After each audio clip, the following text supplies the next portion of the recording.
ದೆಹಲಿ ಚುನಾವಣೆಯ ಫಲಿತಾಂಶದ ಬಳಿಕ ಬಿಜೆಪಿ ಅಭೂತಪೂರ್ವವಾದಂಥ ಗೆಲುವು 27 ವರ್ಷಗಳ ಬಳಿಕ ಫಿನಿಕ್ಸ್ನಂತೆ ಎದ್ದು ಬಂದಂಥ ಬಿಜೆಪಿ ಪಾಳ್ಯದಲ್ಲಿ ಈಗ ವಾಟ್ ನೆಕ್ಸ್ಟ್ ಅಂತಂದರೆ ಸಿಎಂ ಯಾರಾಗಬೇಕು, ಕೌನ್ ಬನೇಗಾ ದೆಹಲಿ ಸಿಎಂ ಅನ್ನುವ ಚರ್ಚೆಗಳೀಗ ಶುರುವಾಗಿದೆ. ಹುಡುಕಾಟಗಳು ಕೂಡ ದೊಡ್ಡ ಮಟ್ಟದಲ್ಲಿ ನಡೀತಾ ಇದೆ. ಹಾಗಾದರೆ ಸಿಎಂ ರೇಸ್ನಲ್ಲಿ ಯಾರೆಲ್ಲ ಇದ್ದಾರೆ ಅಂತೇಳಿ ನಾವೀಗ ಒಬ್ಬೊಬ್ಬರಾಗಿ ನೋಡ್ತಾ ಹೋಗೋಣ. ಮೇನ್ ಆಗಿ ಇವತ್ತು ಕೇಳಿ ಬರ್ತಾ ಇರುವಂಥ ಇವತ್ತಿನ ಈ ಕ್ಷಣಕ್ಕೆ ಕೇಳಿ ಬರ್ತಾ ಇರುವಂಥ ಮೊದಲನೇ ಹೆಸರು ಕೈಲಾಸ್ ಗೆಹ್ಲೋಟ್. ಆಮ್ ಆದ್ಮಿ ಪಾರ್ಟಿಯಲ್ಲಿ ಇದ್ದಂಥವ್ರು, ಅಣ್ಣಾ ಹಜಾರೆ ಅವರ ಹೋರಾಟದ ಕಟ್ಟಾಳು, ಅವರ ಡೆಹಾರ್ಡ್ ಕೋರ್ ಫಾಲೋವರ್ ಆಗಿದ್ದಂಥವರು ಕೈಲಾಸ್ ಗೆಹ್ಲೋಟ್ ಅವರು. ಕೈಲಾಸ್ ಗೆಹ್ಲೋಟ್ ಅವರು ವೃತ್ತಿಯಲ್ಲಿ ವಕೀಲರಾಗಿದ್ದರು. ವಕೀಲರಾಗಿದ್ದಂಥ ಈ ಕೈಲಾಸ್ ಗೆಹ್ಲೋಟ್ ಅವರು ರಾಜಕೀಯ ರಂಗ ಪ್ರವೇಶವನ್ನು ಮಾಡುವ ಸಲುವಾಗಿ ವಕೀಲ ವೃತ್ತಿಯನ್ನು ಬಿಡ್ತಾರೆ. ವಕೀಲ ವೃತ್ತಿಯನ್ನು ಬಿಟ್ಟು ಆಮ್ ಆದ್ಮಿ ಪಾರ್ಟಿಗೆ ಸೇರಿಕೊಳ್ತಾರೆ. ಆಮ್ ಆದ್ಮಿ ಪಾರ್ಟಿಯಲ್ಲಿ ಸೇರಿಕೊಂಡು ಸಚಿವರಾಗಿದ್ರು ಅವರು. ಆಮ್ ಆದ್ಮಿ ಪಾರ್ಟಿಯಲ್ಲಿ ತಮ್ಮ ಸಚಿವ ಸ್ಥಾನಕ್ಕೂ ರಾಜೀನಾಮೆ ಕೊಟ್ಟರು. ಆಮ್ ಆದ್ಮಿ ಪಾರ್ಟಿಗೂ ಕೂಡ ಗುಡ್ ಬೈ ಹೇಳಿ ಬಿಜೆಪಿಗೆ ಬಂದರು. ಸುಮಾರು ಜನ ಬಂದರು. ಹೀಗೆ ಬಿಜೆಪಿಗೆ ಬಂದವರಲ್ಲಿ ಕೈಲಾಶ್ ಗೆಹ್ಲೋಟ್ ಅವರು ಕೂಡ ಒಬ್ಬರು.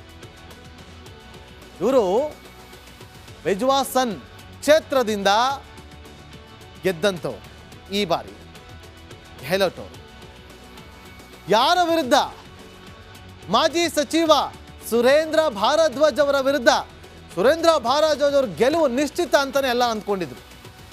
ಸುರೇಂದ್ರ ಭಾರದ್ವಾಜ್ ಅವರ ಗೆಲುವು ನಿಶ್ಚಿತ. ಕೈಲಾಸ್ ಗೆಹ್ಲೋಟ್ ಅವರು ಸೋಲ್ತಾರೆ ಅಂತ ಎಲ್ಲರೂ ಕೂಡ ಭಾವಿಸಿದ್ರು.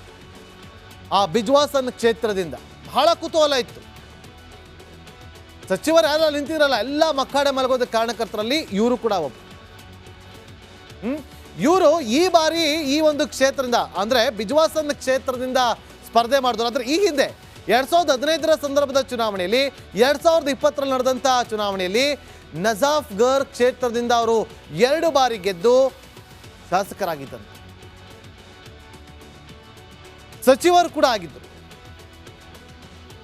ಆದರೆ ಆಮ್ ಆದ್ಮಿ ಪಾರ್ಟಿಯಲ್ಲಿ ಆಗ್ತಾ ಇದ್ದಂಥ ಒಂದಷ್ಟು ಬೆಳವಣಿಗೆಗಳು, ಒಂದಷ್ಟು ಬದಲಾವಣೆಗಳು, ಅದೆಲ್ಲವನ್ನು ಕೂಡ ಹತ್ತಿರದಿಂದ ಕಂಡಂಥ ಕೈಲಾಸ್ ಗೆಹ್ಲೋಟ್ ಅವರು 2024ನೇ ವರ್ಷದ ಅಂದರೆ ಕಳೆದ ವರ್ಷ ನವೆಂಬರ್ 17ನೇ ತಾರೀಕು ಆಮ್ ಆದ್ಮಿ ಪಾರ್ಟಿಗೆ ಗುಡ್ ಬೈ ಹೇಳಿ ಬಿಜೆಪಿ ಪಾಳ್ಯಕ್ಕೆ ಸೇರ್ಪಡೆಗೊಳ್ತಾರೆ. ನೋಡಿ, ಅವತ್ತು ಬಿಜೆಪಿಗೆ ಸೇರ್ಪಡೆಗೊಂಡು ಒಂದಷ್ಟು ವಿಚಾರಗಳನ್ನು ಪ್ರಸ್ತಾಪ ಮಾಡ್ತಾರೆ.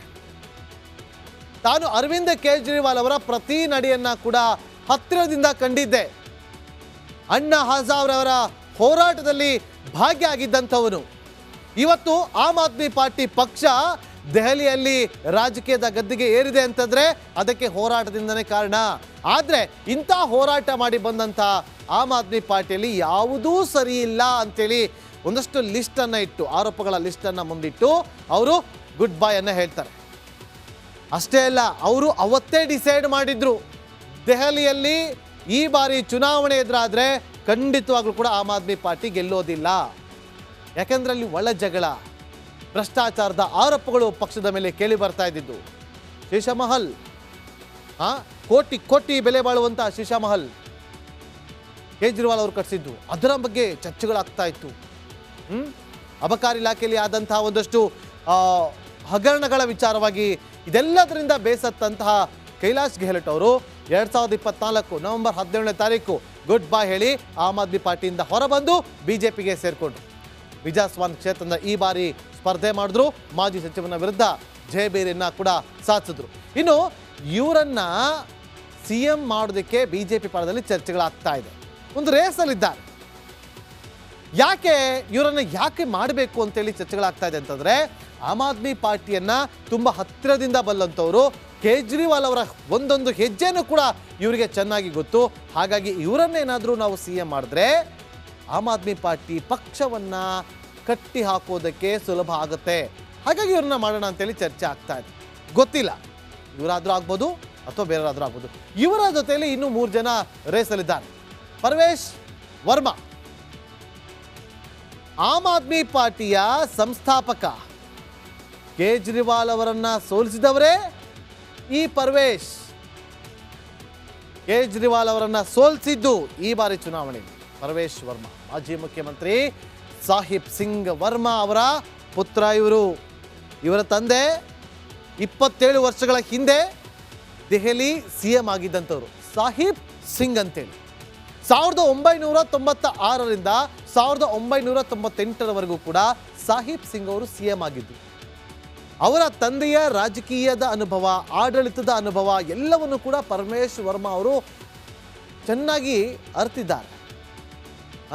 ಸೊ ಹಾಗಾಗಿ ಇವರನ್ನ ಕೂಡ ಮಾಡುವಂಥ ಸಾಧ್ಯತೆ ಇದೆ ಅಂತೇಳಿ CM ರೇಸ್ನಲ್ಲಿರುವಂಥ ಪಟ್ಟಿಯಲ್ಲಿ ಇವರ ಹೆಸರು ಕೂಡ ಇದೆ. ನೆಕ್ಸ್ಟ್ ವೀರೇಂದ್ರ ಸಚ್ದೇವ, BJP ದೆಹಲಿ ಅಧ್ಯಕ್ಷರು. ವೀರೇಂದ್ರ ಸಚ್ದೇವ್ ಹಾಲಿ ದೆಹಲಿ BJP ಅಧ್ಯಕ್ಷರಾಗಿದ್ದಾರೆ. BJP ಕಪ್ಪಾಲಿಗೆ ಕಿಂಗ್ ಮೇಕರ್ ಕೂಡ ಆಗಿದ್ದಾರೆ ಅಂದ್ರೂ ಕೂಡ ತಪ್ಪಾಗೋದಿಲ್ಲ. ಈ ಬಾರಿ ಚುನಾವಣೆಯಲ್ಲಿ ವೀರೇಂದ್ರ ಸಚ್ದೇವ್ ಅವರ ಪಾತ್ರ ಬಹಳ ಮುಖ್ಯ ಆಗಿತ್ತು. ಈ ಕೈಲಾಸ್ ಗೆಹ್ಲೋಟ್ ಆಗಿರ್ಬೋದು, ಆಮ್ ಆದ್ಮಿ ಪಾರ್ಟಿಯ ಒಂದಷ್ಟು ಜನ ನಾಯಕರು BJPಗೆ ಬಂದ್ರಲ್ಲ, ಅದಕ್ಕೆ ಪ್ರಮುಖವಾದಂಥ ಕಾರಣ ವೀರೇಂದ್ರ ಸಚ್ದೇವ್ ಅವರು. ಚುನಾವಣೆಯಲ್ಲಿ ಸ್ಪರ್ಧೆ ಮಾಡದೆ ಆಮ್ ಆದ್ಮಿ ಪಾರ್ಟಿಯ ತಂತ್ರಗಳಿಗೆ ಗಟ್ಟಿಯಾಗಿ ಕೌಂಟರನ್ನು ಕೊಟ್ಟಂಥವರು ವೀರೇಂದ್ರ ಸಚ್ದೇವ್ ಅವರು. ಇವರು BJP ಚಾಣಕ್ಯ, ಕೇಂದ್ರ ಗೃಹ ಸಚಿವರಾಗಿರುವಂಥ ಅಮಿತ್ ಶಾ ಅವರು, ಜೊತೆಗೆ BJP ರಾಷ್ಟ್ರಾಧ್ಯಕ್ಷ ಆಗಿರುವಂಥ ಹಾಗೆ ಕೇಂದ್ರ ಸಚಿವರಾಗಿರುವಂಥ JP ನಡ್ಡಾ ಅವರು ಕೂಡ ಅತ್ಯಾಪ್ತ ನಾಯಕ. ಇವರು ಅತ್ಯಾಪ್ತ ನಾಯಕ. ಇವರನ್ನೇನಾದರೂ CM ಮಾಡಿದರೆ ದೆಹಲಿಯಲ್ಲಿ ಮತ್ತೊಮ್ಮೆ BJP ಸಂಘಟನೆ ಬಲವನ್ನು ಹೆಚ್ಚಿಸೋದಕ್ಕೆ ಸಾಧ್ಯ ಆಗುತ್ತೆ ಅನ್ನೋದು ಒಂದಷ್ಟು ಚರ್ಚೆಗಳು. ಅಷ್ಟೇ ಅಲ್ಲ, ಆಮ್ ಆದ್ಮಿ ಪಾರ್ಟಿಯನ್ನು ಹತ್ತಿಕ್ಕುವಲ್ಲಿ ವೀರೇಂದ್ರ ಸಚ್ದೇವ್ ಅವರು ಸೂಕ್ತವಾದಂಥ ಕ್ಯಾಂಡಿಡೇಟ್. ಯಾಕಂದರೆ ವಿಪಕ್ಷ ಸ್ಥಾನದಲ್ಲಿ ಕೂತಿದೆ, ಈಗ ಅದು ವಿಪಕ್ಷ ಸ್ಥಾನದಲ್ಲಿದೆ. ಹಾಗಾಗಿ ಇವರನ್ನು ಮಾಡಿದ್ರೆ ಒಂದಷ್ಟು ಬಲವಾದಂಥ ಒಂದು ಸಂಘಟನೆ ಮಾಡುವಂಥ ಸಾಧ್ಯತೆ ಇದೆ ಅಂತೇಳಿ ಚರ್ಚೆಗಳಾಗ್ತಾ ಇದೆ. ನೆಕ್ಸ್ಟ್ ಇನ್ನೊಬ್ಬರ ಹೆಸರು ವಿಜೇಂದ್ರ ಗುಪ್ತಾ. ದೆಹಲಿ BJP ಪಕ್ಷದ ಹಿರಿಯ ನಾಯಕರಲ್ಲಿ ಒಬ್ಬರು ಈ ವಿಜೇಂದರ್ ಅವರು. 2015-2020ರಲ್ಲಿ ಆಮ್ ಆದ್ಮಿ ಪಾರ್ಟಿ ಹವಾ ನಡುವೆಯೂ ಕೂಡ ಇವ್ರು ಗೆದ್ದಿದ್ರು. ಇವರ ವರ್ಚಸ್ಸಾಗಿದೆ ದೆಹಲಿಯಲ್ಲಿ. ಅಷ್ಟೇ ಅಲ್ಲ, ವಿಪಕ್ಷ ನಾಯಕನಾಗಿ ಪಕ್ಷದ ಅಧ್ಯಕ್ಷರಾಗಿ ಇವರು ಕೆಲಸ ಮಾಡಿದ್ದಾರೆ. ಸದ್ಯ ದೆಹಲಿಯಲ್ಲಿರುವಂಥ ಹಿರಿಯ ನಾಯಕರಲ್ಲಿ ವಿಜೇಂದ್ರ ಗುಪ್ತಾ ಅವರ ಬಗ್ಗೆ ವರಿಷ್ಠರಿಗೆ ಒಂದು ಒಲವಿದೆ. ಎಲ್ಲೂ ಇಲ್ಲದ ಸಂದರ್ಭದಲ್ಲಿ ನೋಡಿ, ಅದನ್ನೇ ಹೇಳೋದು, ನೀವು 99 ತಗೊಂಡಾಗ ನಿಮಗೆ ಒಂದು ಮಾತ್ರ ಬೇಕಾಗಿರುತ್ತೆ, ಅಥವಾ 99ನ್ನು ಕಳ್ಕೊಂಡಾಗ ಆ ಒಂದು ಪಡ್ಕೊಂಡಾಗ ಒಂದರಿಂದ ನಿಮಗೆ ಒಂದು ಗೌರವ ಸಿಗುತ್ತೆ ಅಂತಂದರೆ ಆ ಗೌರವಕ್ಕೆ ಪಾತ್ರರಾದಂಥವ್ರು ಇದೇ ವಿಜೇಂದ್ರ ಗುಪ್ತಾ ಅವರು. ವೀಕ್ಷಕರ, ಇನ್ನೊಂದು ಇಂಪಾರ್ಟೆಂಟ್ ಹಾಗೆ ಒಂದು ಅಚ್ಚರಿಯ ವಿಚಾರವನ್ನು ಹೇಳ್ತೀನಿ.